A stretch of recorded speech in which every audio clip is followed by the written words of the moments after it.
So y'all voted red and now you're broke, mad, and confused. So let's talk about it. The young people who voted for Trump and the Republican movement, they are already regretting their vote. And I'm not even going to pretend to be surprised because I knew it would happen. And y'all gotta understand, it's because this is always the play. See, a lot of young people didn't have the tools to really critically think about the impacts of what Trump's policies would have on their lives. And you know why?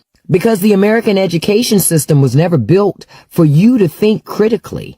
It was built to keep you just smart enough to pass a test, but not smart enough to question power. So when the propaganda machine started pumping, most of y'all didn't even know how to check that stuff to know what was factual and what was a lie. You didn't even know how to look past the shiny slogans, the memes, the TikToks, and actually ask real questions like, how does this policy impact me, my rent, my student loan, my future? And now here you are, under this Trump-led regime, finding out the hard way that Republicans do not have your back. That same party that you thought was about freedom is deciding the books you can read now, what rights you have, and whether you can even afford to survive. And look, I get it. When you're young, it feels like political policies and government and all that stuff, it feels like it's just background noise. You think it's something for old people to just argue about, but you see, it is not just noise. It's your life, boo. And if you don't take this seriously, the folks who do take this seriously, you know that older generation that's been controlling everything forever,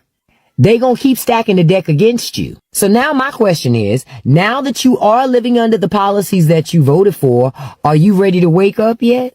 Are you ready to stop treating government like a joke and start treating it like survival? Because until young people wake up, old people are gonna keep cashing checks on your future. To the numerous people who are telling me it's too late to regret my vote for Donald Trump, too late to be woke, my response to that is shame on you. Shame on you for discouraging other people to come forward and take accountability for their mistake. What I'm trying to explain to you is these are the consequences of your actions. If you want back in, you apologize and make good on what you've done. But you're not doing that. You're just demanding to be let back in. Go fuck yourself. We're not going to be nice to you. If you want back in, you be nice first. You take the punch, you take the humility, okay? And you say, I'm sorry I was wrong and I'm sorry I was cruel. I'm sorry I liked cruelty. I'm sorry I'm a shitty fucking human being. You say that. And then you make good on it by improving your behavior. And that's when we see, maybe this person has changed and maybe we decide to let you back in or maybe we don't. It doesn't matter.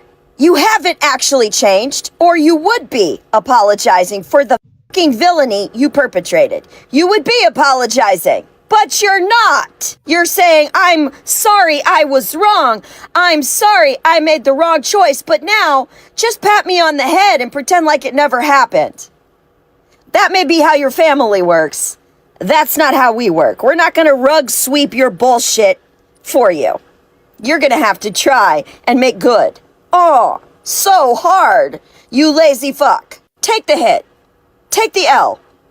Be humble. Sit the fuck down and shut up. I voted for Donald Trump in the 2024 election. And I kind of just want to look in retrospect on if I would still make this decision or not. And the answer is hell no, I would not make this decision. I'm going to give things that Trump ran on that he is not completing. First of all, he said he was going to end the Russia-Ukraine war in 24 hours that he got into office. He also said he's going to put a cap on credit card interest. Not happening. He said he was going to go all in on domestic energy production to bring electricity costs down. Nope. Trump also said he was not going to go into Iran, and look what's happening. I'm going to take this as a learning lesson to not always listen to what candidates are promising because they're usually not going to do it. Respectfully, if you are getting on here saying how much you regret your vote or regret who you voted for, please stop. Midterms are coming up. So you need to go ahead and stop making your videos about how you regret your vote because no one believes it. And demonstrate through your actions that you're ready to take on the task of fighting for and uplifting our democracy when the midterms arrive. Because no one's believing that anymore. I didn't know it would be this bad. We've seen this before. And not only did you do it once, but you did it again. So go ahead and keep your videos Stop making them. No one's trying to hear that. We're trying to see action, see progress, and see growth as a nation. So if you do truly regret your decision, which is a decision that you can make of your own volition and free will, which you did, as a nation, we do have to live with the consequences and ramifications of those actions for at least the next 2 years, but be prepared and prepare yourself well for the midterms. Actions speak so much louder than repeated words, than redundant words. And these words are very redundant, very repetitive, and almost in a way that seems to be disingenuous. I was at the grocery store and I was talking to the lady in front of me in line. The cashier was ringing up her stuff and she was watching her total go up. She goes, "Oh my gosh, this is ridiculous." And I said, "I know, everything is so expensive." And she goes, "It's just ridiculous." And I was like, "Yep." And then she goes, she got real quiet. She goes, "I can't believe they lied." And I was like, "Oh my gosh, who lied? I love this. Who lied? Did somebody at the grocery store lie?" She goes, "Donald Trump and all the Republicans, they lied. They said everything was going to be less expensive, more affordable. Groceries would be cheaper, gas would be cheaper, living expenses for the average American would be cheaper." And I was like, she goes, "But they lied. It's not true." I was like, yeah. And I told her, I said, I would have told you before you ever voted that he was lying and that wouldn't ever come true. But you probably wouldn't have listened to me. And she goes, "You're right. I probably wouldn't have." I was like, "Well," and she just goes, I feel awful. I feel awful that I voted for him.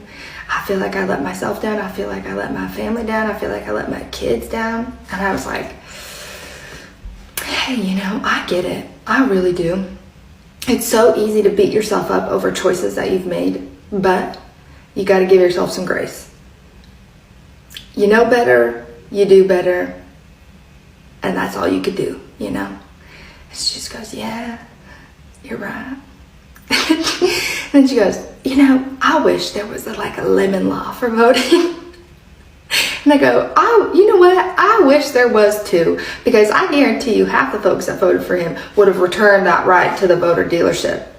Right on back to the voter dealership." She goes, "You're probably right." Anyway, I just am so frustrated.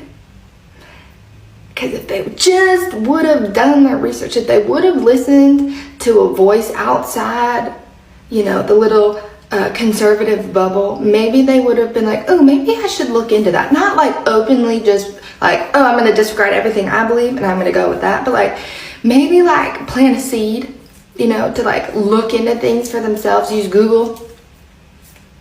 Find some information, outside of whoever was talking to them. Through the TV, through the phone, through the news, whatever. If they just would have anyway, it's so frustrating. But, they're realizing that they made a mistake, which is great. It's just a little too late. But I hope, right, that it's a good learning experience for them and that they take that into their midterm elections, right? And they vote according to what they've actually looked into and pick people who would actually benefit them and their families the most, right? Instead of just voting red or blue. And maybe even into the next presidential election, We don't just vote red or blue because that's what we've always done. We vote for somebody who would actually benefit the majority of America. Okay, I have to vent and ask a question at the end and vent some more. But my mind is blown at this very moment because I just went to Walmart I was looking for just one item. Did I get the item? No, because they don't have the item. Anyways, so I thought I would stroll through the meat aisle, right? Because all I have at home is chicken and pork. And I was like, well, maybe something's on sale or on clearance or decently priced. and I could pick up, something for dinner later or whatever, right? Like, let's just check it out. And so, I picked up more pork carnitas. There's like $6.50 for that. But I came across steak, and it was the average price for two uncooked ribeyes was $48. $48. That's like, you're paying $50. That's half of $100 bill for two uncooked steaks. Like, my mind is blown right now. What is happening? Like, I feel like the government is like pricing us out of the grocery stores, right? Because the restaurants are like, oh, no one's eating out anymore. And so now they're like, well, come eat out the restaurant because you can get a full meal for $25 with a cooked steak, 2 sides, I guarantee a drink, and like maybe even add a salad for like $2, right? For $25 versus going to Walmart and getting a 2-pack of ribeyes for uncooked steaks for $50. $25 for the one ribeye that you have to still go home and season and cook. Hopefully you cook it right. And then you have to like figure out your sides as well and figure out your drink. So now you're averaging probably like $35, $40 for your one meal.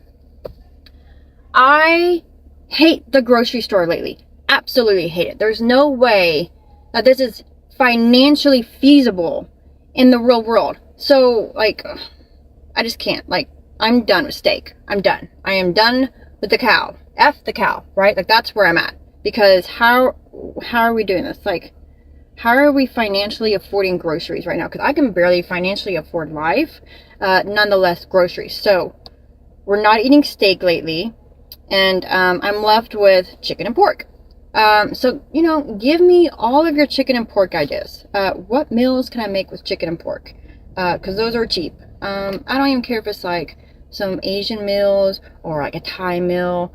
Let's explore, because being an American, going to the grocery store and just trying to eat like a steak is not happening anymore. I am done with the cow. Done. What's up, guys, and welcome back to my channel. In today's video, I want to break down why some Americans say Trump voters doesn't deserve sympathy. They said they made their choice. So I want to quickly add my own opinion about this. So one of the biggest changes in American politics is not just who people vote for. So it is how they treat each other after election is over. It seems like we have reached a point where many people no longer want to understand those who voted differently. Instead, they want to prove them wrong. Lately, we have seen stories about Trump supporters who say they regret their vote because life hasn't turned out the way they expected. Some talk about higher living costs.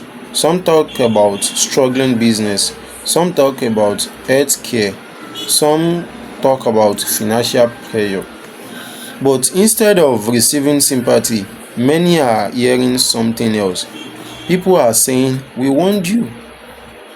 Others are saying, "Now you know how we felt." And some are simply saying, "You made your decision, so don't ask for sympathy now." So here is the question. If someone admitted that they regret their vote, would you respect their honesty?